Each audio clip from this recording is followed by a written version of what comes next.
بتانا چاہتا ہوں، میں ماں باپ دونوں اللہ کو پیارے ہو گئے۔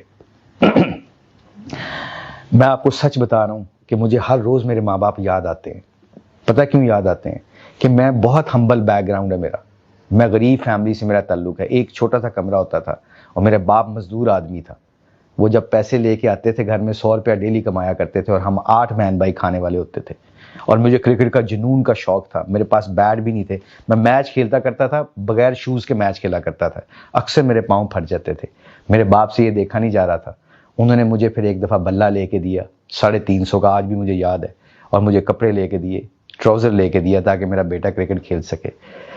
اکثر میں ان کو چھپ چھپ کے دیکھا کرتا تھا کہ جب وہ مزدوری کیا کرتے تھے غلہ منڈی ساہیوال میں۔ My dear brother and sister, وہ میرے باپ اکثر جب شام کو مزدوری کر کے گھر آیا کرتے تھے، مائی مدر آلسو پاسڈ ہوئے، you know my mother used to tell کہ بچوں آج تھوڑی سی کم کھانا، تمہارے ابا نے بھی کھانی ہے کھانا۔ تو اس دن ابا جین کہتے تھے، والد صاحب کہتے تھے کہ آج میں کھا کے آیا ہوں باہر سے۔ کتنی راتیں میرے باپ نے بغیر کھائے ہمارے لیے، تاکہ مجھے میرا بلہ مل سکے، میرے کپڑے مل سکیں، میری کتابوں کے پیسے مل سکیں۔ کتنی دفعہ انہوں نے رات کو بغیر روٹی کھائے سوئے ہوں گے۔ کتنی دفعہ میری والدہ نے اپنے کپڑے نہیں بنائے، میری بہنوں کے کپڑے بنائے ہوں گے۔ آج میرے پاس سے میرے ماں باپ چلے گئے ہیں۔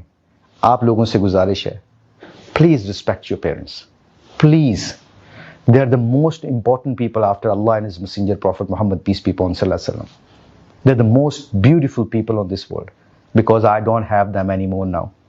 If you have them, respect them, please. Never say them کہ don't come to my matters. آپ کا زمانہ اور تھا، ہمارا زمانہ اور ہے، یہ کبھی نہ کہنا۔ کبھی ان کی بات ناگوار گزری تو خاموشی سے، عزت سے برداشت کر لینا۔ سب سے فاسٹسٹ ترین طریقہ ہے کامیابی کا اس دنیا میں اپنے ماں باپ کی خدمت کرنا۔ So please respect your parents. This is my message to all the people.